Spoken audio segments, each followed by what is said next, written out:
গুরুত্বপূর্ণ খবর আছে, তার ভিতরে সর্বপ্রথমেই বলবো আমেরিকার টেক্সাসে একটি অ্যাপাচি হেলিকপ্টার বিধ্বস্ত হয়ে 2 পাইলট নিহত হয়েছে।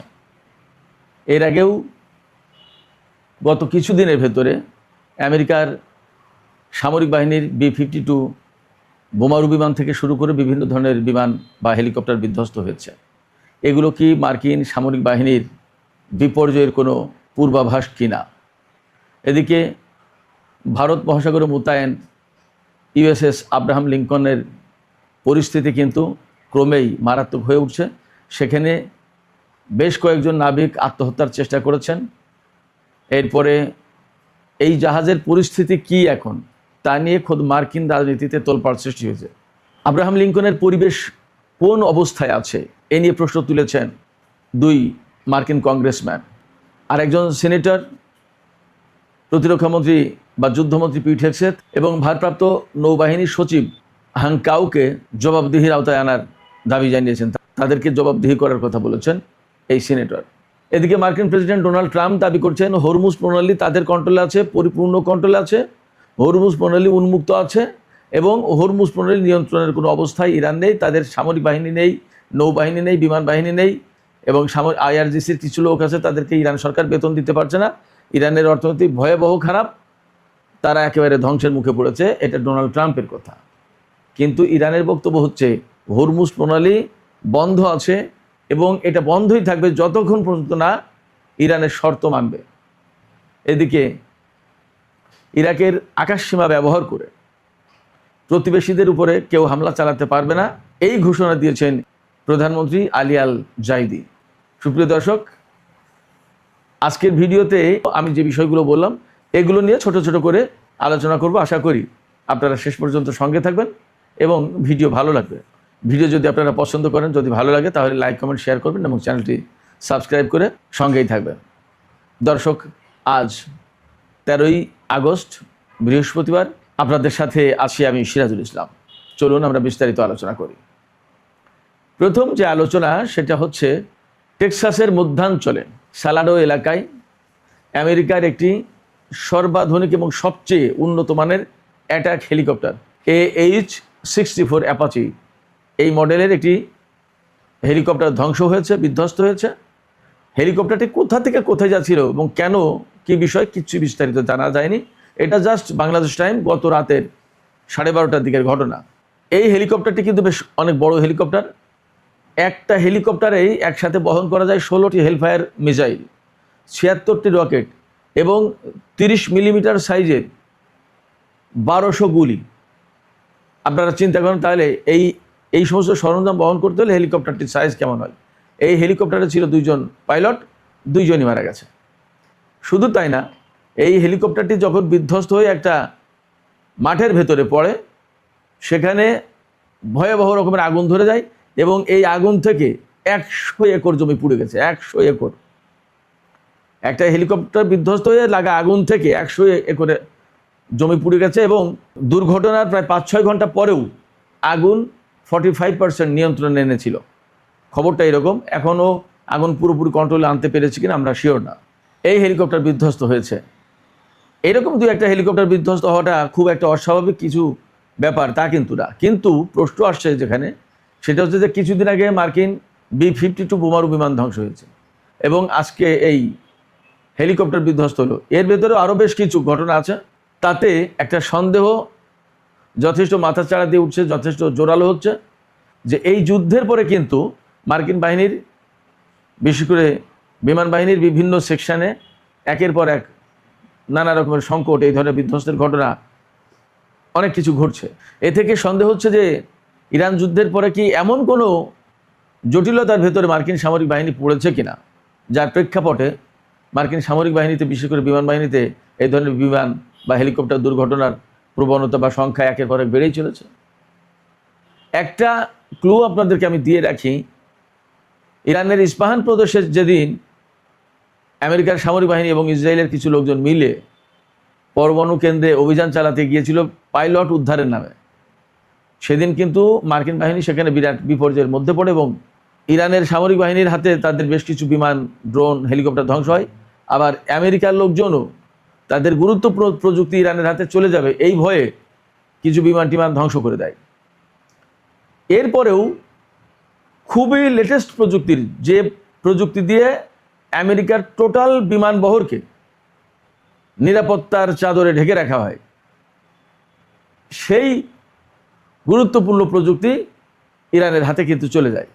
এবং তখনই আশঙ্কা করা হয়েছিল যে এই প্রযুক্তি ইরানের হাতে চলে গেলে আমেরিকার বিমান বাহিনীর নিরাপত্তা মারাত্মকভাবে ক্ষুণ্ণ হতে পারে। এতদিন যে নিরাপত্তা বলয় ছিল মার্কিন বাহিনীকে ঘিরে, সেই নিরাপত্তার চাদর, নিরাপত্তার বলয় ভেঙে যেতে পারে, ছিঁড়ে যেতে পারে। সেই দিকে কোনো অ্যাডভান্সমেন্ট করেছে কিনা ইরান, সেই দিকে কোনো এগিয়ে যাওয়ার কোনো ব্যাপার আছে কিনা আমরা এখনই জানি না। কিন্তু এই ইরান যুদ্ধের পরে মার্কিন বাহিনীতে একের পর এক বিভিন্ন সময় বিপর্যয় ঘটছে, এটা আমরা দেখতে পাচ্ছি। মার্কিন বাহিনীর এই সংকটের কথা আমরা যখন আলোচনা করছি, তখন আব্রাহাম লিঙ্কন, আমেরিকার সবচেয়ে বড় যে সমস্ত বিমানবাহী রণতরী, তার ভেতরে দ্বিতীয়, জেরাল্ড এয়ারফোর্স সবচেয়ে বড়, তারপরে দ্বিতীয় এই আব্রাহাম লিঙ্কন যুদ্ধজাহাজ বা বিমানবাহী রণতরী। এই আব্রাহাম লিঙ্কনে অন্তত 5,000 সেনা মোতায়েন আছে, নৌবাহিনীর সদস্য, যারা 7-8 মাস 9 মাস, গত বছরের 21শে নভেম্বর থেকে তারা এই ভারত মহাসাগর ইরানের আশপাশে মোতায়েন করা, তার মানে 7 মাসের বেশি টানা মোতায়েন রয়েছে তারা। এর ভেতরে অল্প একটা সময়ের জন্য ওমানের বন্দরে তারা মনে হয় 1 দিন বা 2 দিন নোঙর করেছিল, নেমেছিল, আর না। এই আব্রাহাম লিঙ্কনের গতকালের একটা ঘটনা আমরা উল্লেখ করেছিলাম, এবং আমি উল্লেখ করার পরে দেখি বাংলাদেশের আরও অনেক মিডিয়াতে এসেছে যে আব্রাহাম লিঙ্কনে সেনাদের মধ্যে সংঘর্ষ, 7 জন নিহত। আমি সেই আলোচনা আজকে আর করবো না। আজকে যে আলোচনা গুরুত্বপূর্ণ সেটি হচ্ছে যে বিভিন্ন রিপোর্টে এসছে, খোদ মার্কিন গণমাধ্যমে এসছে, যে আব্রাহাম লিঙ্কনে বহু সংখ্যক নাবিক তারা মানসিক সমস্যায় ভুগছে, তাদের মানসিক স্বাস্থ্য সংকটের মধ্যে পড়েছে, তাদের মানসিক স্বাস্থ্য নিয়ে সমস্যা দেখা দিয়েছে। অনেকেই জাহাজের উপরে উঠে লাফিয়ে সাগরে পড়তে চায়, আত্মহত্যা করতে চায়, মরে যেতে চায়। কেন? অনেকগুলো কারণ। তার একটা বড় প্রতিবাদ হচ্ছে তাদের যে এত দীর্ঘ সময় তো তাদের মোতায়েন থাকার কথা না, কেন তারা মোতায়েন আছে? 1। 2 হচ্ছে যে জাহাজে খাবার দাবার খুবই কম সরবরাহ করা হচ্ছে, তাদের অভিযোগ, এরকম রিপোর্ট ছড়িয়েছে। 3 হচ্ছে জাহাজে স্বাস্থ্যগত কোনো পরিবেশ নেই, বাথরুম, টয়লেট, লন্ড্রি, কিচেন সবগুলোর অবস্থা খুব খারাপ। প্লাম্বিং সিস্টেম একেবারে জানা তাই, ব্যবহার করার উপযুক্ত নেই ওয়াশরুম, টয়লেটগুলো। এরপরে নিত্য প্রয়োজনীয় যে সমস্ত জিনিস লাগে সেগুলোও ফুরিয়ে গেছে, সেগুলো ব্যবহার করতে পারছে না মার্কিন সেনারা। এমনকি পরিবার পরিজনের সাথে যোগাযোগ করবে, চিঠি, মেইল, এগুলোও ডিসরাপ্টেড হচ্ছে। এবং এইগুলো শুধু নাবিকদের পক্ষ থেকে না, এগুলো এই যে আব্রাহাম লিঙ্কনে মোতায়েন যে 5,000 সেনা, তাদের ভিতরে অন্তত 200 পরিবারের সদস্য এই কয়েকদিন আগে আমেরিকার স্যান ডিয়েগো ঘাঁটিতে মার্কিন নৌবাহিনীর যে ভারপ্রাপ্ত সচিব হাংকাউ, তার সাথে বৈঠকে বসেছিল, মিটিংয়ে বসেছিল। সেই মত বিনিময়, সেই সবাই পরিবারের পক্ষ থেকে এই সমস্ত কথা জানানো হয়েছে।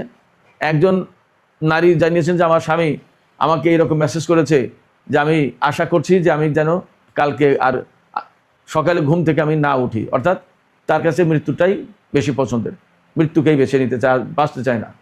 এরপরে আরেকজন নারী জানিয়েছেন যে তার স্বামী এক লোককে আত্মহত্যা করতে গেছিল, তাকে বাঁচিয়েছে। নানা রকমের হতাশা, অভিযোগের কথা তারা জানিয়েছেন, এবং এত দীর্ঘ সময় তারা কেন মোতায়েন থাকবে এবং তাদের অবস্থা কি, এইটা জানার চেষ্টা করেছেন। কিন্তু এই সমস্ত কথাকে বিশেষ করে মার্কিন যুদ্ধমন্ত্রী পিট হেগসেথ কিন্তু খুব গুরুত্ব দিচ্ছেন না। তিনি কিছুদিন আগে এই সমস্ত খবরকে ফেক নিউজ বলেছেন। এখন সারা বিশ্বের গণমাধ্যমে সব ছড়িয়ে পড়ছে। গতকাল ইরানি গণমাধ্যমে বেশ কড়া সংবাদ পরিবেশন করেছে। এই ধরনের সংবাদ পশ্চিমা গণমাধ্যমে খুব সহজে আসবে না, কিন্তু বাস্তবতা হচ্ছে অনেক কিছু ঘটছে। কারণ অ্যাট লাস্ট তারা যখন খাবার দাবারের সংকটে পড়েছে, চাকরি বাকরি করে, তাহলে তারা কি করবে? একজন নাবিক তার স্ত্রীকে বলেছে যে আমার 13 বছরের সামরিক ক্যারিয়ার হয়তো শেষ হয়ে যাবে, হয়তো আমাকে বের করে দেবে। নানা রকম ব্যাপার আছে। এই সমস্ত বিষয় নিয়ে প্রশ্ন তুলেছেন মার্কিন কংগ্রেসম্যান মাইক লেভিন এবং জ্যাসন ক্রো। এই দুজন কংগ্রেসম্যান তারা জানতে চেয়েছেন, প্রশ্ন করেছেন যে আসলে আব্রাহাম লিঙ্কনের যে পরিবেশের কথা বলা হচ্ছে, বাথরুম, টয়লেট, কিচেন, খাবার দাবার, সেখানে যে ভাঙ্গাস পড়ে যাওয়া অবস্থা, অনেক যে সংকটের কথা বলা হচ্ছে, এইগুলোর ব্যাপারে আসলে বাস্তবতা কি এটা জানাতে হবে, তারা প্রশ্ন তুলেছেন। এরপর সে একইভাবে জবাবদিহি করার কথা বলেছেন একজন সিনেটর, মার্কিন যুদ্ধমন্ত্রী পিট হেগসেথকে এবং মার্কিন নৌবাহিনীর ভারপ্রাপ্ত সচিব হাঙ্ক কাউকে। তিনি বলেছেন 7 মাসের বেশি সময় ধরে যে সমস্ত নাবিক আব্রাহাম লিঙ্কনে মোতায়েন আছে তাদের হেল্পের জন্য, তাদের সহায়তায় মার্কিন প্রশাসন কি করেছে এটা জানাতে হবে, সরকার কি করেছে এটা জানতে চাই। তার মানে সরকারের পক্ষ থেকে যথেষ্ট কার্যকর ভূমিকা নেওয়া হয়নি, এটা বোঝা যাচ্ছে। সবচেয়ে বড় কথা হচ্ছে যে এই যে দীর্ঘ সময় ধরে আব্রাহাম লিঙ্কন মোতায়েন আছে তারা কি করেছে, এবং এখন কিন্তু দিন দিন ঝুঁকির মুখে পড়ছে বেশি এই সমস্ত যুদ্ধজাহাজ। কারণ হচ্ছে মধ্যপ্রাচ্যে মার্কিন বিমান বাহিনীর ঘাঁটি বা সামরিক বাহিনীর ঘাঁটিগুলো ধ্বংস হয়ে গেছে প্রায়। এই অবস্থায় পারস্য উপসাগরের ধারে কাছে, ওমান উপসাগরে বা আরব সাগরে বা ভারত মহাসাগরে ইরানের রেঞ্জের ভেতরে যে সমস্ত জাহাজ আছে সেগুলো প্রত্যেকটা মারাত্মক ঝুঁকির মধ্যে আছে। এবং ইরানের সামরিক বাহিনীর পক্ষ থেকে কিন্তু কয়েকদিন আগে ঘোষণা করা হয়েছে যে আমরা মার্কিন নৌবাহিনীর বিরুদ্ধে যুদ্ধের একদম 0 আওয়ারের কাছাকাছি, যে কোনো সময় হয়তো বড় রকমের যুদ্ধ শুরু হয়ে যাবে। এবং মার্কিন প্রেসিডেন্ট ডোনাল্ড ট্রাম্প ঘোষণা দিচ্ছেন কি, তিনি তো আসলে কি বলবো, অনেকটা কল্পনা জগতেও থাকেন হয়তোবা। তিনি বলেছেন হরমুজ প্রণালী আমেরিকার নিয়ন্ত্রণে আছে এবং হরমুজ প্রণালী সম্পূর্ণভাবে খোলা আছে, তেলের প্রবাহের কোনো সমস্যা নেই। আর তিনি আরও বলেছেন যে এই হরমুজ প্রণালী আটকে রাখার মতো ক্ষমতা ইরানের নেই, তাদের নৌবাহিনী নেই, তাদের বিমান বাহিনী নেই, তাদের সামরিক বাহিনী প্রায় শেষ, যে কয়জন আছে তাদের বেতন দিতে পারছে না ইরান সরকার, এবং ইরানের অর্থনৈতিক অবস্থা খুবই খারাপ। এই অবস্থায় ইরান টিকতেই পারবে না, কিছুই করতে পারবে না। একই সাথে তিনি বলেছেন হরমুজ প্রণালী বা ইরানের বন্দরগুলোর উপরে যে আমেরিকা ব্লকেড সৃষ্টি করে রেখেছে, এই ব্লকেড অব্যাহত থাকবে, চলবে। ইরানের পক্ষ থেকে বলা হচ্ছে আমেরিকার এই ব্লকেড যদি না সরায় তাহলে তারা কনফ্রন্টেশনে যেতে বা সংঘর্ষে যেতে প্রস্তুত রয়েছে এবং তারা হয়তো সে কাজ শুরু করবে। কারণ আপনি বহু দূর দূরান্ত থেকে এসে আমার উঠোনের চারিপাশে ঘেরাও দিয়ে আমাকে বের হতে দেবেন না। আমি যদি স্বাভাবিক মানুষ হই তাহলে আমি তো সেটা মানতে চাইবো না। আমি আমার লোকজনকে নিয়ে সেইটা উৎখাত করার চেষ্টা করব, সেটা সরানোর চেষ্টা করব। অন্ততপক্ষে আমি তো অবশ্যই চেষ্টা করব যে আমার বাড়ির সামনে ঘেরাও থাকবে কেন, এটা স্বাভাবিক ব্যাপার। আমেরিকা যেহেতু 7 সমুদ্র 13 নদী পার হয়ে এসে ইরানকে আটকে দেওয়ার চেষ্টা করছে, এবং ইরান তো একেবারে ছোটোখাটো শক্তি নেশা তো আমরা সবাই দেখতেই পাচ্ছি। এই অবস্থায় ইরানকে যদি তারা ব্লকেড করে রাখার চেষ্টা করে, অবরুদ্ধ করে রাখার চেষ্টা করে, তাহলে ইরান হয়তো ফাইনালি তাদের বিরুদ্ধে বড় রকমের লড়াই শুরু করবে। এবং এই সমস্ত জাহাজ, এই আব্রাহাম লিঙ্কন থেকে শুরু করে অনেকগুলো জাহাজ প্রচণ্ড ঝুঁকির মুখে পড়বে, এখানে নাবিকদের জীবন হুমকির মুখে পড়বে, ঝুঁকির মুখে পড়বে, এমন কথা মোটামুটিভাবে বিশ্লেষণ থেকে বলা যায়।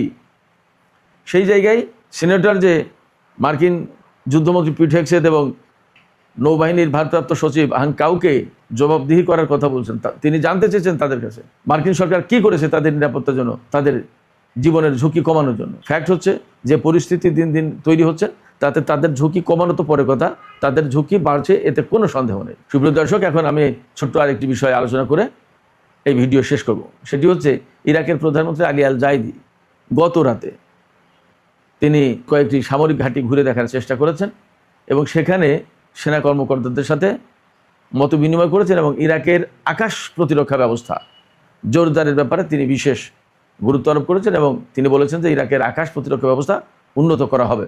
একই সাথে তিনি বলেছেন যে ইরাকের আকাশ সীমা কোনো মতেই ব্যবহার করতে দেবেন না প্রতিবেশীদের হামলার ব্যাপারে। এখন প্রশ্ন আছে যে ইরাকের আকাশ সীমা কে ব্যবহার করতে চাচ্ছে এবং ইরাকের কোন প্রতিবেশীর বিরুদ্ধে?